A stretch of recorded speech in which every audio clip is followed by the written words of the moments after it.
ಜನಗಳಿಗೆ ನೀವೇ ಸಜೆಸ್ಟ್ ಮಾಡ್ತೀರಾ ಸರ್? ಅಂದ್ರೆ ಅವ್ರಿಗೆ ತುಪ್ಪ ಯಾವ ರೀತಿ ಸೇವನೆ ಮಾಡಬೇಕು? ಈಗೆಲ್ಲ ಆಲ್ಮೋಸ್ಟ್ ನಂದಿನಿ ಬ್ರ್ಯಾಂಡ್ಸ್ ಇದೆ, ಕೆಲವು ಹಲವು ಬ್ರ್ಯಾಂಡ್ಸ್ಗಳಿದೆ. ಅಂತ ಹೋಗೋದ್ ಬೇಡ, ಬ್ರ್ಯಾಂಡ್ ಅಂತ ಹೋದ್ರೆ ತಪ್ಪಾಗುತ್ತೆ. ತುಪ್ಪ ಅಂತ ಅಂದ್ರೆ ಈಗ ಇವತ್ತಿನ ಮಾರ್ಕೆಟ್ ಅಲ್ಲಿ ಚಾಲ್ತಿ ಇರೋದು ಒಂದು ದೇಶೀಯ ಹಸುವಿನ ತುಪ್ಪ, ಇನ್ನೊಂದು ಕ್ರಾಸ್ ಬ್ರೀಡ್ ತುಪ್ಪ, ಎಚ್ ಎಫ್ ಹಸುಗಳ ತುಪ್ಪ. ಈ ತುಪ್ಪ ಒಂದ್ ಸ್ವಲ್ಪ ರೇಟ್ ಕೇಳಿದಾಗ ಜಾಸ್ತಿ ಅಂತ ಅನ್ಸುತ್ತೆ, ಬಟ್ ಇದರಿಂದ ಇರೋ ಬೆನಿಫಿಟ್ಸ್ ನಿಮ್ಗೆ ಇನ್ನು ಯಾವುದ್ರಲ್ಲೂ ಸಿಗಲ್ಲ. ಈ ತುಪ್ಪದಲ್ಲಿರೋ ಎಲ್ಲಾ ತುಪ್ಪದಲ್ಲೂ ಎಲ್ಲಾ ನಾವು ಸೇವಿಸೋ ಆಹಾರದಲ್ಲೂ ಕೊಲೆಸ್ಟ್ರಾಲ್ ಇರುತ್ತೆ. ಇದ್ರಲ್ಲೂ ಇದೆ ಫ್ಯಾಟಿ ಆಸಿಡ್ ಕೊಲೆಸ್ಟ್ರಾಲ್, ಬಟ್ ಇದು ಬಾಡಿಗೆ ಗುಡ್ ಫ್ಯಾಟ್ ಆಗಿ ವರ್ಕ್ ಮಾಡುತ್ತೆ.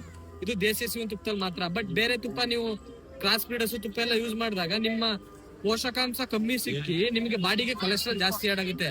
ಮತ್ತೆ ಇದು ನಿಮಗೆ ಕೊಲೆಸ್ಟ್ರಾಲ್ ಆಡ್ ಆಗಲ್ಲ. ಇವನ್ ವೆಜಿಟೇಬಲ್ಸ್ ಅಲ್ಲಿ ಕೂಡ ಕೊಲೆಸ್ಟ್ರಾಲ್ ಇದೆ, ಬಟ್ ಇದ್ರಲ್ಲಿ ನಮ್ ದೇಶೀಯ ಹಸುವಿನ ತುಪ್ಪದಲ್ಲಿ ಕೊಲೆಸ್ಟ್ರಾಲೇ ಇಲ್ಲ. ಸೊ ಹಂಗಾಗಿ ನೀವು ತುಂಬಾ ದುಡ್ಡು ಅಂತ ಥಿಂಕ್ ಮಾಡ್ಲಿಕ್ಕೆ ಹೋಗ್ಬೇಡಿ.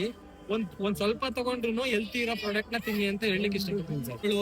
ಇದನ್ನ ಯೂಸ್ ಮಾಡಿ. ಮತ್ತೆ ನಮ್ಮ 60ಕ್ಕೂ ಹೆಚ್ಚು ಹಸುಗಳಿದೆ ಅಂದ್ರೆ ಅದಕ್ಕೆ ಅದ್ರದೇ ಆದ ಖರ್ಚುಗಳು ಬರುತ್ತೆ. ಇದರಿಂದ ಇಂಡಿ ಬರುತ್ತೆ, ಆ ಮೇಂಟೆನೆನ್ಸ್ ಕಾಸ್ಟ್ ಕಮ್ಮಿ ಆಗುತ್ತೆ. ಮತ್ತೆ ಆಯಿಲ್ ನ ಆದಷ್ಟು ಕಮ್ಮಿ ಪ್ರೈಸ್ ಕಸ್ಟಮರ್ ಕೊಡ್ಬೇಕಂತ ಹೇಳಿ ವುಡನ್ ಪ್ರೆಸ್ ಸ್ಟಾರ್ಟ್ ಮಾಡಿದೀವಿ.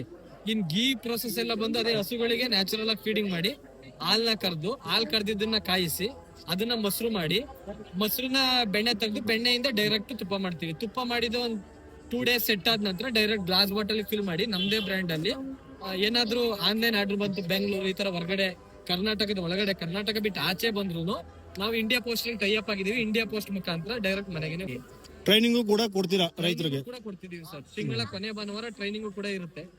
ಏನಾದ್ರೂ ಆಸಕ್ತಿ ಇರೋರು ಆ ಟ್ರೈನಿಂಗ್ ಕೂಡ ಅಟೆಂಡ್ ಮಾಡಬಹುದು. ಅವಕ್ಕೇನು ಬೇರೆ ಶುಲ್ಕಗಳಿರಲ್ಲ?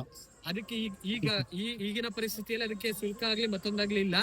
ಮುಂದೆ ಜಾಸ್ತಿ ಜನ ಆಗ್ತು ಅಂದ್ರೆ ನಾವು ಅದಕ್ಕೆ ಫುಡ್ ಅಕಾಮಿಡೇಷನ್ ಅದೆಲ್ಲ ಥಿಂಕ್ ಮಾಡ್ಬೇಕಾಗುತ್ತಲ್ಲ. ಬಟ್ ಇವತ್ತಿಗೆ ಫ್ರೀ ಇದೆ ಸರ್ ಅದು ಟ್ರೈನಿಂಗ್. ಈಗಿನ ಕೃಷಿ ಮೇಳದಲ್ಲಿ ಬಂದು ಏನ್ ಎಕ್ಸ್ಪೀರಿಯನ್ಸ್ ಆಗಿದೆ ನಿಮ್ಗೆ? ಇಲ್ಲಿ ಎಕ್ಸ್ಪೀರಿಯನ್ಸ್ ಅಂದ್ರೆ ಏನಿಲ್ಲ, ನಾವು ಇದೀವಿ ಅಂತ ತೋರಿಸ್ಕೋಬೇಕು. ಸೊ ಹಂಗಾಗಿ ಕೃಷಿ ಮೇಳಕ್ಕೆ ಬಂದಿದೀವಿ. ಜನಗಳಿಂದ ಒಳ್ಳೆ ಮೆಚ್ಚುಗೆ ಇದೆ. ಅಂದ್ರೆ ನಮ್ಮ ಅಕ್ಕಪಕ್ಕದ ಜನಗಳಿಗೆ ಗೊತ್ತಿಲ್ಲ ಈ ತರ ಇದೆ ಅಂತ ಹೇಳಿ. ಸೊ ಆದಷ್ಟು ಜನಕ್ಕೆ ರೀಚ್ ಆಗಿದೆ. ರೀಚ್ ಆಗುವಂತ ಪ್ರಯತ್ನ ಮಾಡ್ತಿದೀವಿ ಅಷ್ಟೇ. Thank you sir.